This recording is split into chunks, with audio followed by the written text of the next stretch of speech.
Hello everyone, welcome back to season 2 of Will It Translate. I'm Campbell. This is Happy. So we have season 2 now. So today we're welcoming our new host today. Her name is Campbell. Okay, would you like to introduce yourself a bit to our audience? Yes, my name is Campbell. I am from the United States. I'm from Connecticut, which is on the East Coast over by New York and Boston. And I am a new teacher at Dallin, and I'm so excited. Yes, Campbell is our new ETA, English Teaching Assistant, so we welcome her as our new host.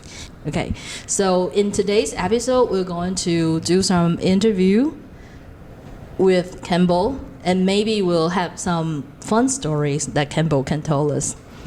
Okay, so my first question is, you come from the United States, and what makes you to come to Taiwan, or why choosing Taiwan is your gap year? So I have heard amazing things about Taiwan, about the people and the culture and the food and everything about it. And I wanted to visit just based off of that, but also in college I took a couple of Chinese classes, and one of my professors was from Taiwan, and so she taught us a lot about the history of Taiwan, and it made me really want to come and see Taiwan for myself. Okay, so before Taiwan, because you are taking the Chinese classes and your teacher is from Taiwan, what do you learn? Or what's the sentence you like the most? In Chinese? Yes. 我喜欢看书. 我喜欢看书. Okay, that means I like to read. Yes. Good. Okay, I like to read too. So that is the reason that you won't come to Taiwan. You must have a really good Chinese teacher. She was great, but my Chinese is not very good. Yeah, it's okay. You can learn from now on. Yes. Yeah. So I would like to know what's your expectation of teaching in Taiwan? Or what do you set for the goals of this year? I am trying to not have too many rigid expectations, because I want to be open-minded and just be happy with however the year goes, because I already know that it's going to be amazing. But I think that my biggest goal for this year for me personally is to just have a role in the community here at Dallin, because everybody seems so nice and friendly, and I would love to just get to know everybody. Okay. And yeah. Cool. The second question would be your first impression and culture shock, because you have been in Taiwan for only 1 month and 3 days. Yeah. So what shocked you the most, or what impressed you the most at the beginning of landing in Taiwan?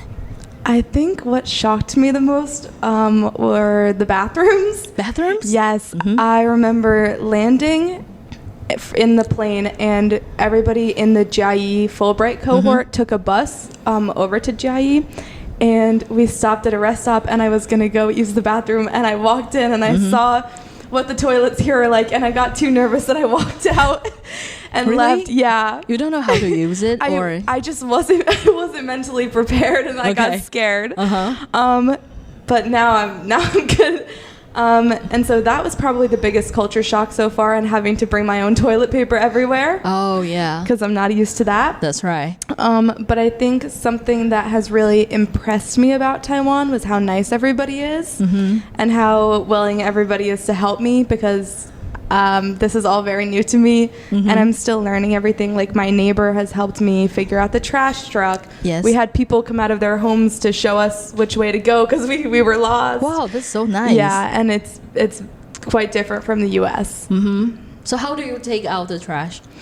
We're still figuring out what times we take it out, but in U.S. you have in the trash. Okay. Or in the U.S., yeah, we have like trash cans, big trash cans, and we just wheel them to the front of our driveway, and a trash truck comes and picks them up with the truck. Okay. Yeah. So how about the sound of the coming of the trash truck? In the U.S., yeah, there's no sound. So in Taiwan, that you hear a song, right? I love it. Yeah. So every time when you hear that, it's time. I gotta run and get my trash. That's right. So bathroom and the trash might be the culture shock here. Yeah. Okay. And the most impressive would be the person being so nice. Okay. And how about in school? You've been like in 1 week in school. although you didn't take any classes yet, but what's your feelings about teaching these kids in school? I am very excited. All the students have been so nice and have said hi to me and come up, and some of them have introduced themselves, and that's very surprising to me because middle school or junior high students in the U.S. tend to be very shy? Not shy, but not excited. Okay. They don't like to learn as much, or I don't know. But they don't really, at least at my middle school, we didn't have too close relationships with our teachers, and so if I saw a teacher in the hallway, I wouldn't go out of my way to say hi. Especially if I didn't know the teacher. Then you don't only say if hi. I really liked them. So like students here, even though the teacher doesn't teach them, then they will say hi to every teacher in the school. Yeah, very different. Very good. And how about nap time and lunch time? I love nap time. Wow. Because I get to sleep, and if I don't sleep, then I'll read, or I get a long lunch too. Because back in the U.S., in middle school and high school, we had a 20-minute lunch, and then it was back to class. So it's really nice to have time to eat lunch. But that means you have to go home later. Yeah, that's true. But I don't know. I think that the long lunch might be worth it, and the nap time. Yeah, that make you feel a little bit rest, and then you can be prepared to the next period of the class. And it's also a benefit for teachers because we have to deal with a lot of problems that happens in class or between classes. So it's very good for us, for teachers, to have a nap time. Yeah, because you can like relax a little bit and then be prepared for the next period. It's great. Yeah. Okay. Do you have any question like you observe in the school, or what's the difference that you noticed? Yeah, I've noticed that students tend to stay in the same classroom all day instead of moving around, which is, again, very different from how it was for me in the U.S.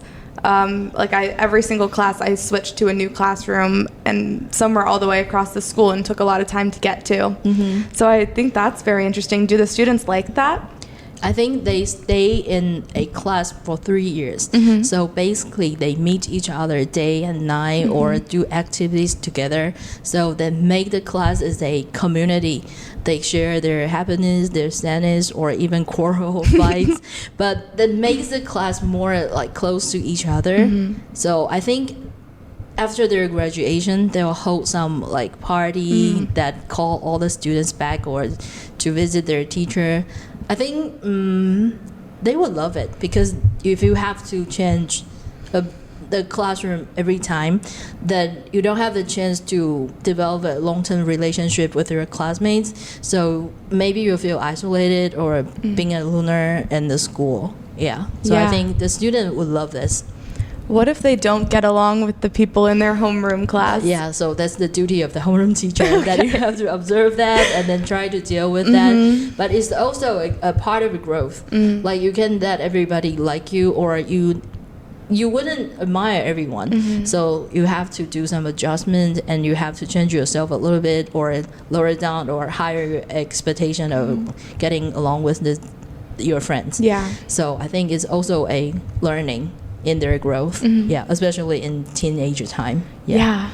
I think for the third question would be, would you like to share a little fun story from your first month here? Let's see. It's been a very fun first month. I think the most fun that I've had, but also the scariest, has been learning to ride a scooter.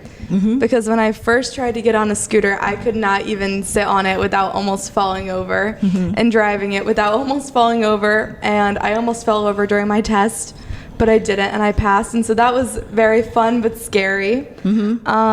Also, a wholesome story, I guess. We had one of my roommates and I were trying to figure out how to take the trash out, because it seems to come at different times every day. Really? Yeah. I think they come in a regular time, maybe at a certain period of time. That's what I thought. Maybe it's different on the day, like the one day that, I don't know. It was, but it was the usual time that we take it out, but there was no trash truck. And so my roommate and I were walking around outside kind of trying to figure out where to go. And one of our neighbors like dragged us, like she grabbed my roommate's hand and dragged him out to the street and showed us where to just put our trash on the street because there was no trash truck. And then she brought us back to her place and gave us a pomelo, which I'd never tried before, which was really sweet. And then I brought her some American honey. Wow. And then she gave us 2 more pomelos. Wow, that's so that cool. was very wholesome. Yeah, that's right. Yeah. So you can feel the warmth and the welcomeness from people in Taiwan. Yeah. Wow, that's a good story. Like at least you feel like you're welcomed by Taiwanese people, by the whole community. Yeah. Yeah, and that definitely will help you to like enjoy the community, enjoy the society more. Yeah, that's right. And for the last question, do you have some personal expectations here in Taiwan? I don't know about expectations. Again, I'm trying to keep my mind open because I tend to be very organized and type A and everything needs to go a certain way, and I'm trying not to do that as much with Taiwan. Because I just want to do as much as possible and learn as much as possible and meet people. So I don't have many expectations. I just want to learn, I guess. Yeah. And then let's keep that in mind because in the end of semester, that we'll do another podcast of the recall and the flashback. Then you can talk about what's your personal growth. Okay. All right. Thank you, everyone, for listening to another episode of Will It Translate? This is Campbell. And this is Happy. See you. Bye-bye. Bye.